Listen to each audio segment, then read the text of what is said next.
Alright, bet.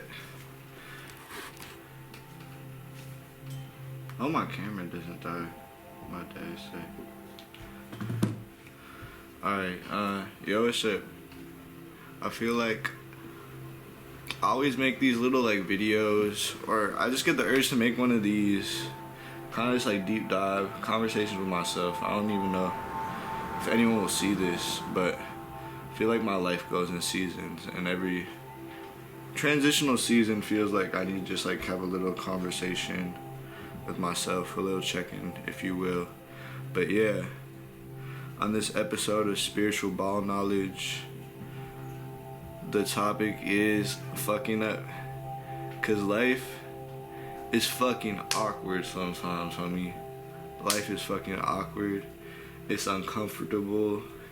It's gross. It's icky. It's just like sometimes like, yeah, it's just like sometimes shit be awkward.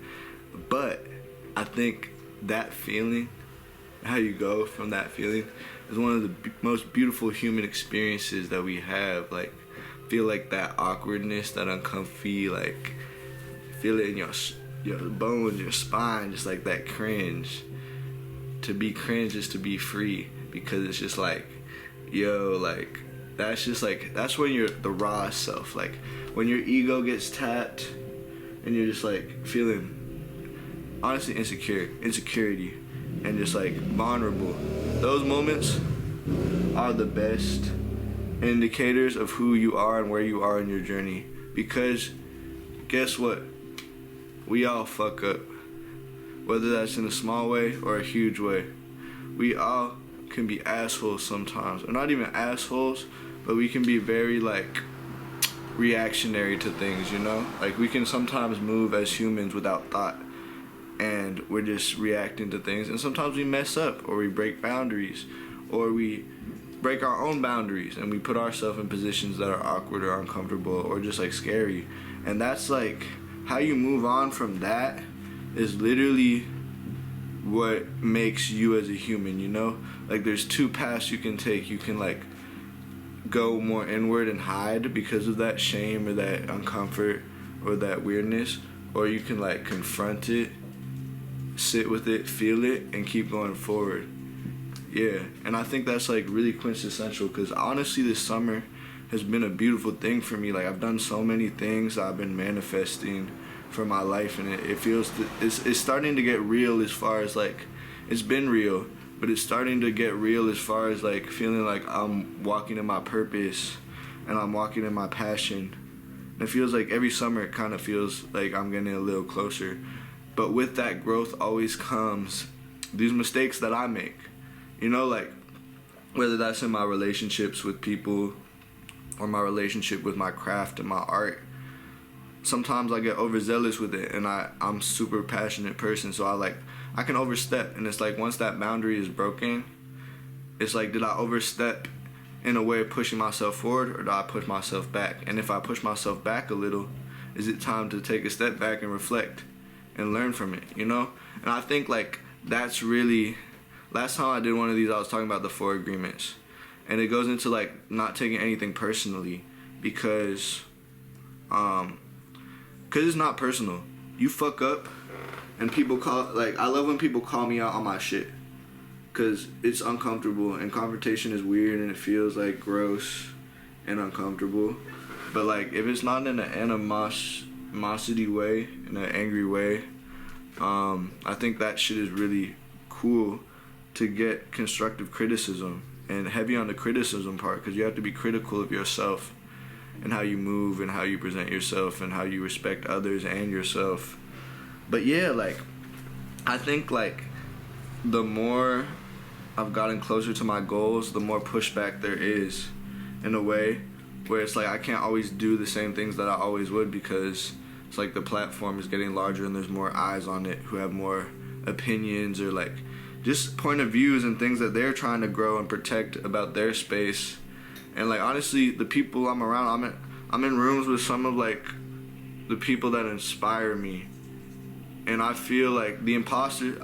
I was talking about this with my friend who also is a dope creative, And we were talking just about imposter syndrome and like being in these spaces that you've wanted to be in for ever since you can remember, and walking in them in a role that necessarily like being the youngest voice, the up and coming one that's learning, like kind of, I don't want to say bottom of the barrel, but like just lower on the hierarchy. And I don't really believe in that because we're all humans, but it's real. It's a real thing. Like the more established you are, the more protective you have to be of your space. And it's like me learning how to protect my space, but also protect the spaces of the people who trust me in their space, you know? And that like combination. And also having experiences where I feel like my space is being disrespected and like people are seeing me as something that's more than just me, but like trying to take a piece of my platform and my voice, you know? And it's really interesting because I'm super protective of my art and my voice, and this shit is sacred to me. So it's like the imposter syndrome of like walking into these rooms and being like, whoa, like sometimes like there's this voice in my head. I can't speak for anyone else, but there's this voice in my head whenever I'm like, whenever I like check off a box of something that I've been plotting, like do not lose a plot, shameless plug, but something I've been plotting or something that like I've been like planning or manifesting for a while, whenever I like live it, it'll go really well or really bad. But it just some part of me, like when it's always when I'm tired and I need to go to sleep that these thoughts come. So it's like maybe you just need to sleep, bro. But like at the end of the night, you ever be in bed and you just like thinking like, damn, like I just did this, like that's so corny. How can you ever think that you deserve to be in this room, or like who do you think you are? And it's like that negative voice in me is strong, but I feel it getting smaller.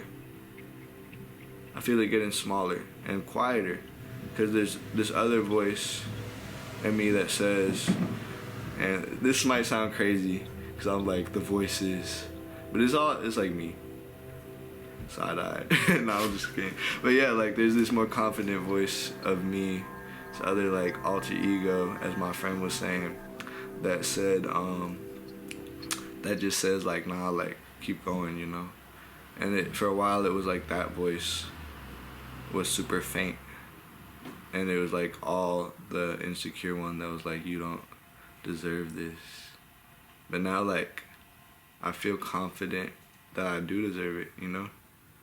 That I have my own little slice of whatever this infinite stream of consciousness is.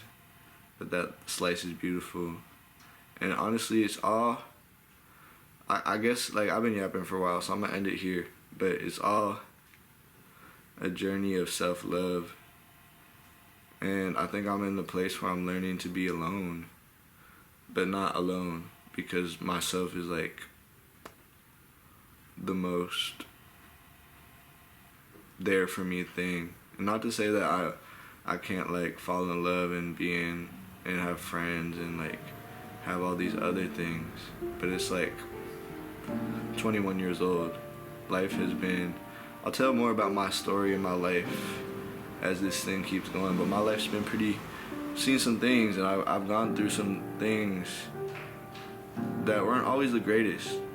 And I have walls and boundaries of like, honestly, with myself and seeing myself sometimes. So it's like, the more comfortable and confident and love you have for yourself and learning to be alone.